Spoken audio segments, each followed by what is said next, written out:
Welcome back after the break. नाज़रीन कराम, मशरक़ वस्ता में जारी जंग की वजह से दुनिया के तमाम तर ममालिक की मईशतों पर जो असर पड़ रहा है वो किसी से ढका छुपा नहीं है।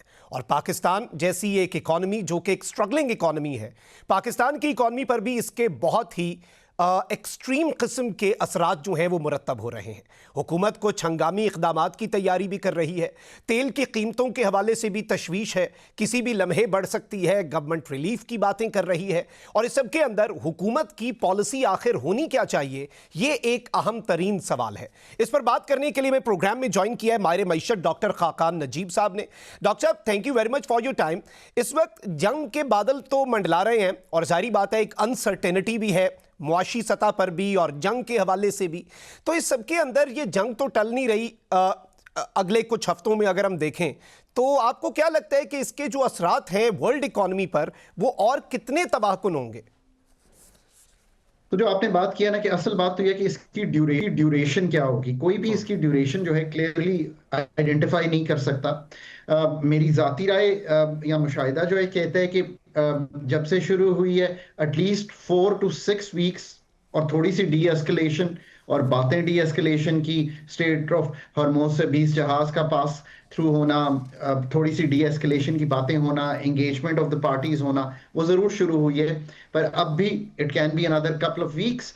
और जो असरात हैं तेल के, जो हमने क्या देखा, जो ब्रेंट इस वक्त जब मैं आपसे बात कर रहा हूं तो $115 पर है। ये $70 पर था जब जंग नहीं शुरू हुई थी। सो आई मीन आप खुद अंदाजा लगा सकते हैं कि कितना बड़ा के इंक्रीज जो है वो देखने में मिलता है, 60-70% का। इससे ग्लोबल ग्रोथ इंपैक्ट होगी, इससे इन्फ्लेशन बढ़ेगी। थिंग्स लाइक जो बाय प्रोडक्ट्स हैं इसकी, फर्टिलाइजर फॉर एग्जांपल, इसी तरह प्लास्टिक्स, केमिकल्स, ये सब भी इम्पैक्ट होंगे। और चूंकि एक ग्लोबल ट्रेड पर इम्पैक्ट आएगा, कंज्यूमर की बाइंग कम होगी। यानी कि गैसोलीन इस वक्त अमेरिका में अगर $1 महंगा पर गैलन है तो लोगों ने सेव तो करना है ना, वो आपकी पतलून नहीं खरीदेंगे।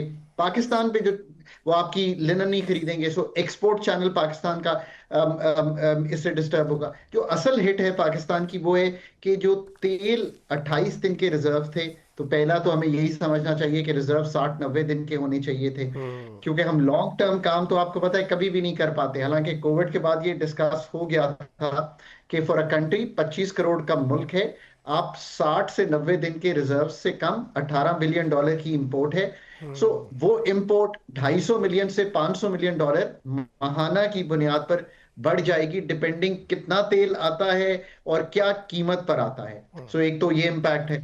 रिमिटेंसेस जो हैं वो इन द शॉर्ट रन, मार्च में तो हो सकता है ना इम्पैक्ट हो, ईद के दिन थे, लोगों ने पैसे वापस भेजे, पर मीडियम टर्म बड़ा सीरियसली लेना चाहिए। ये याद रखिए, तकरीबन $22 अरब आउट ऑफ द $40 बिलियन जो आप एक्सपेक्ट कर रहे हैं इस साल, वो गल्फ मिडल ईस्ट से आना है। और वहां पर एक बहुत बड़ा डायस्पोरा, 50 से 60 लाख लोग हैं, मिलियंस ऑफ वर्कर्स हैं पाकिस्तान के, मिलियन प्लस होंगे। ये सब जो हैं, आपको अगर वापसी होती है, और हर साल जो नए लोग वहां जा रहे हैं वो नहीं जाते, दिस इज ट्रूली इंपॉर्टेंट। अगर 5-6 पाकिस्तान से 6 से 8 लाख लोग बाहर जाते रहे हैं तो ये रेमिटेंस रहती रही है। True. और वहां से 6 से 8 साल बाद लोग वापस भी आते हैं। अगर ये इकोनॉमी स्लो हो जाती है तो ये आपने देखना है। आई थिंक कुछ पॉजिटिव जो स्पिल ओवर इफेक्ट है ये पाकिस्तान पे, अब अच्छा सॉरी, इसका जो इफेक्ट है वो ये है कि अगर इन्फ्लेशन बढ़ती है इस माह में, लेट से कि 7 से 9% के दरमियान चली जाती है, तो आपको थोड़ी सी जो मॉनेटरी टाइटनिंग है, यानी कि 10.5% का जो पॉलिसी रेट है वो बढ़ाना पड़ेगा। मैं ऑलरेडी सेकेंडरी मार्केट जो होती हैं उसकी यील्ड्स देख रहा था, तो मैंने देखा कि ऑलरेडी जो टी बिल का ऑक्शन हुआ है वो 1% हायर है कंपेयर टू जो लास्ट ऑक्शन था। तो उन्होंने तो ये अस्यूम कर लिया है। इसका एक आपने पाकिस्तान की स्टॉक मार्केट पे भी देखा कि एक बड़ा इंपैक्ट जो है वो दिखाई दे रहा है। मार्केट ने काफी करेक्शन टेरिटरी हिट की है, जो नीचे के ब्रेकर्स थे वो सारे हिट हुए हैं। आज भी मार्केट की जो क्लोजर हुआ है वो 3% डाउन था। सो आप ये भी देख रहे हैं कि जो सेलिंग है वो आपको दिखाई दे रही है इन एरियाज में। फिर एक जो पाकिस्तान की इन्वेस्टमेंट है, मतलब हम दुनिया भर में इन्वेस्टमेंट ढूंढते फिर रहे हैं। सो दुनिया इस वक्त